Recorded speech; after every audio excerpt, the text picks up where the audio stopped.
अगदी सोप्या पद्धतीने घरच्या घरी बनवूया रिच क्रीमी आणि स्वादिष्ट शीरखुर्मा। चला तर मग रेसिपीला सुरुवात करूया।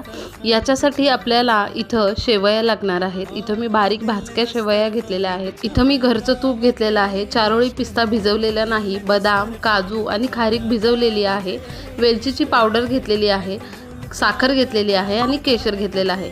इथं कढईमध्ये साधारण 3 चमचे तूप घ्यायचं आहे। खारीक, बदाम आणि काजू इथं मी कट करून घेतलेले आहेत। आता याला आपण तुपामध्ये खरपूस असा गोल्डन कलर येईपर्यंत छान भाजून घेऊया।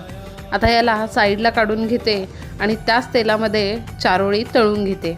आता चारोळी पण आपल्याला मंद गॅसवर भाजून घ्यायची आहे। आता त्याच्यामध्ये अजून 2 ते 3 चमचे तूप घालते आणि आपण ज्या भाजक्या शेवया घेतलेल्या आहेत त्या छान अशा भाजून घेऊया। याला काही जास्त भाजायची गरज नाही आहे, तरी पण याला आपण थोडंसं भाजून घेऊया। इथं मी अर्धा लिटर गरम दूध घेतलेलं आहे। इथं मी फुल फॅट दूध घेतलेलं आहे। त्याच्यामध्ये केशर घालूया आणि याला छान अशी उकळी आल्यावर वेलची पावडर घालून घेऊया। ड्रायफ्रूट कट केलेले ते पण घालू, पिस्ताचे तुकडे पण घालून घेऊया। आता याला छान उकळी आली की तुमच्या आवडीनुसार साखर तुम्ही कमी जास्त करू शकता। इथं साधारण मी अर्ध्या वाटीला थोडंसं जास्त साखर घातलेली आहे। आता याला छान अशी बारीक गॅसवर उकळी येऊन देऊया। तुम्हाला जर का माझी रेसिपी आवडत असेल तर एक लाईक नक्की करा आणि सबस्क्राईब करायला विसरू नका। तयार आहे आपला इथं शीरखुर्मा। आता आपण याला सर्व करूया। रेसिपी कशी वाटली कमेंट बॉक्समध्ये नक्की सांगा।